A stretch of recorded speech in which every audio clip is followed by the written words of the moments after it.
Welcome back to Yes, I'm Adopted. Don't make it weird. We're still here. It's another Tuesday. I'm still Dave-O. You're still Brett. I'm drinking coffee. Mid-sip. I couldn't do anything. We're trying to get caffeinated. And this week we're going to talk about whose story an adoptee's story belongs to. Yeah, so this topic actually came out of a question, or it was more of a comment. Almost argument? I don't know. There's a lot of different things. We've had this come up a few times, it seems like, and they're all kind of like just flooding together right now. Right.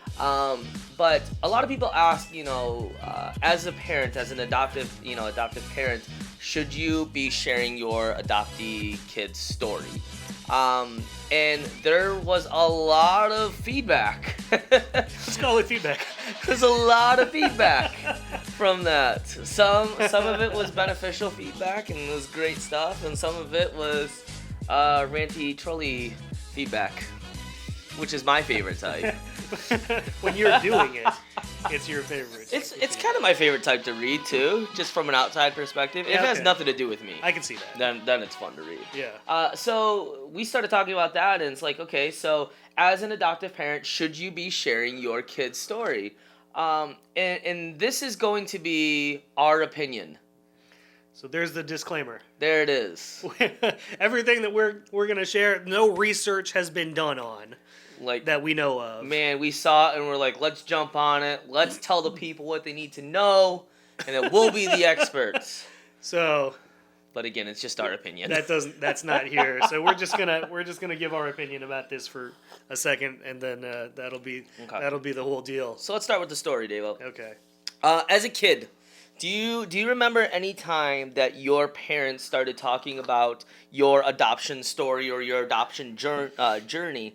And remembering any time where you got irritated at that? I honestly don't.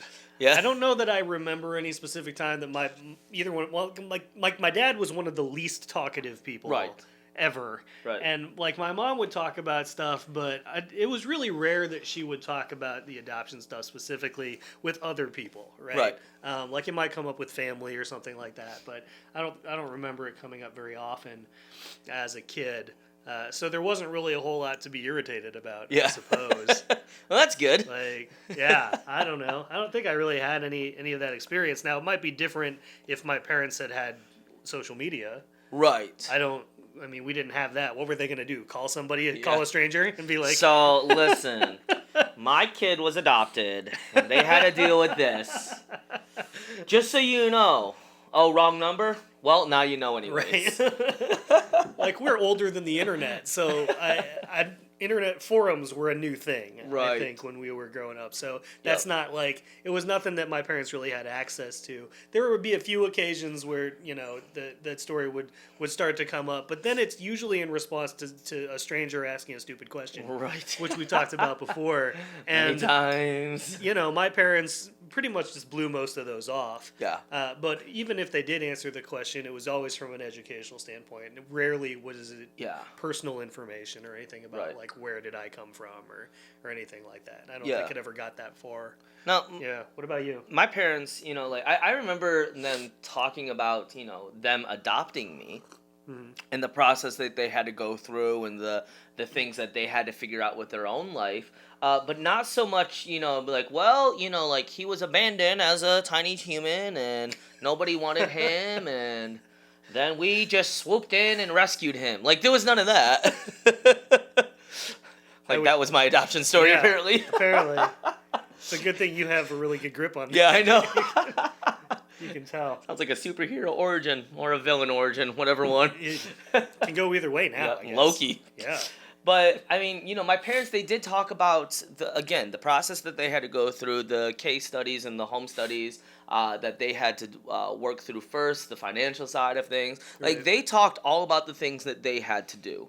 Sure. And I think that is fair because that's their story. Sure.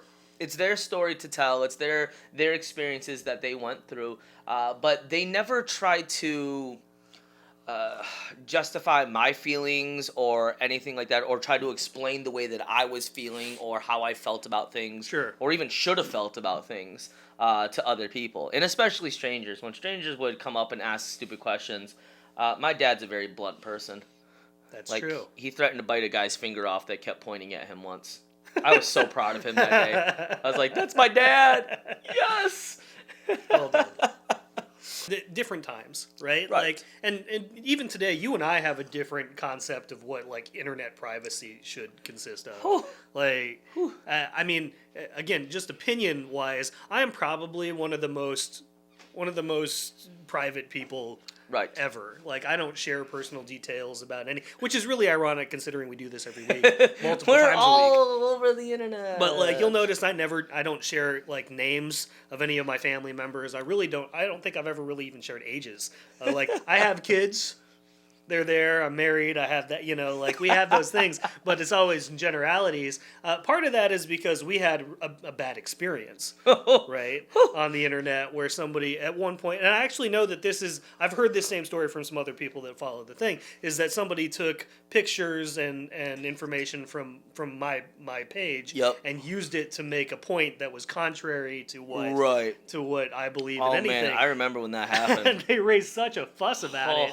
And it was a problem, and so we just took everything off. Yep. And from that point forward, like, I just don't do it, right? Like, I don't put anything on the internet that has to do with my kids or my family because one, I don't want them to have to deal with that because they're kids, right? And two, they can say whatever they want when they're old enough to have their own presence, right? If they should so desire, which I think we're starting to see actually less of as the generations kind of continue. Right. But, I mean, your opinion's a little bit different as far as what you're willing to share. Yeah, I'm more open. If you guys are on the group or anything like that, you'll notice you never see Davo.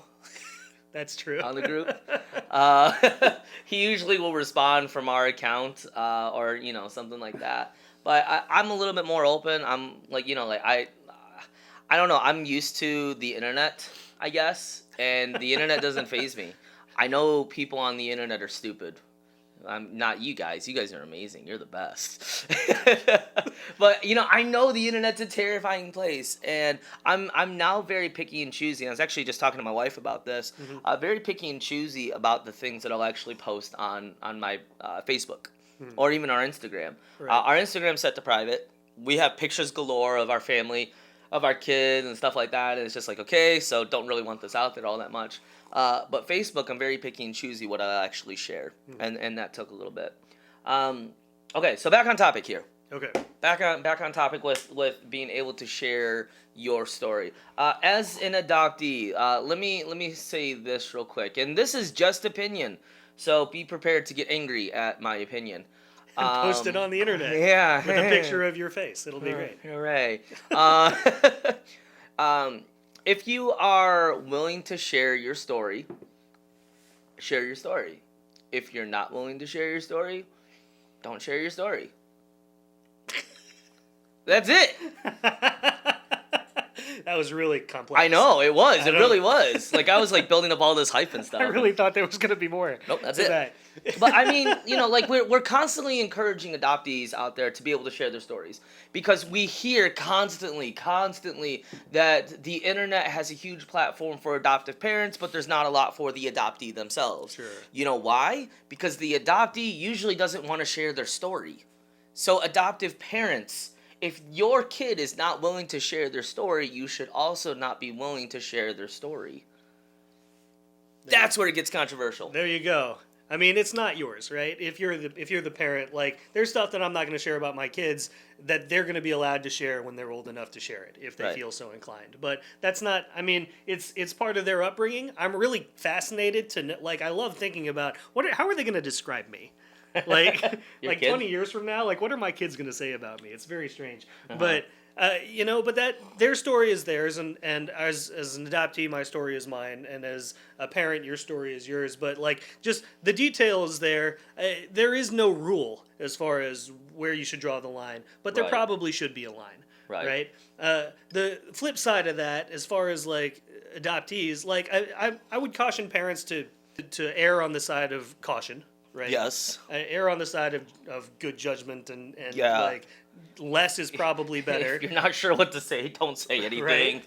And on the adoptee side, like as adults, if you're going to share something or if you're going to put something out there, back it. Yes. Like, be willing to stand behind the thing that you're going to share. Yeah. Right? And be aware that not everybody's story is the same. Our stories are not the same as everybody else's stories, which is why your voice is important. It is. But at the same token, you can't expect everybody else to have had the same experience.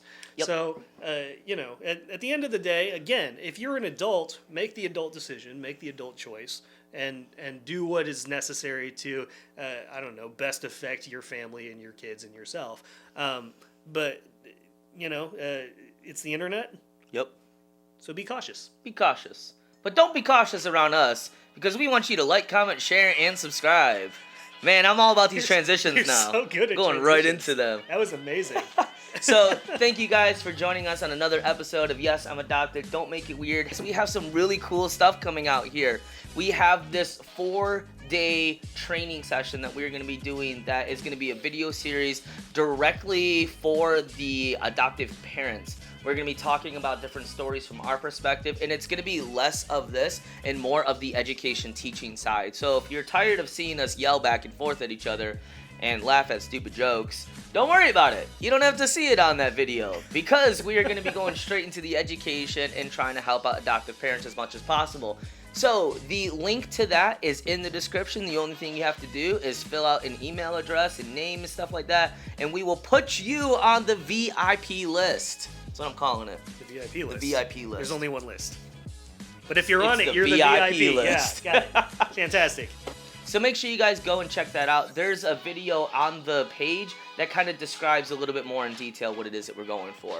So again, thank you for joining us. We will see you guys on that video, because we know you're going to go and watch right now. So we'll see you in a minute awkwardly.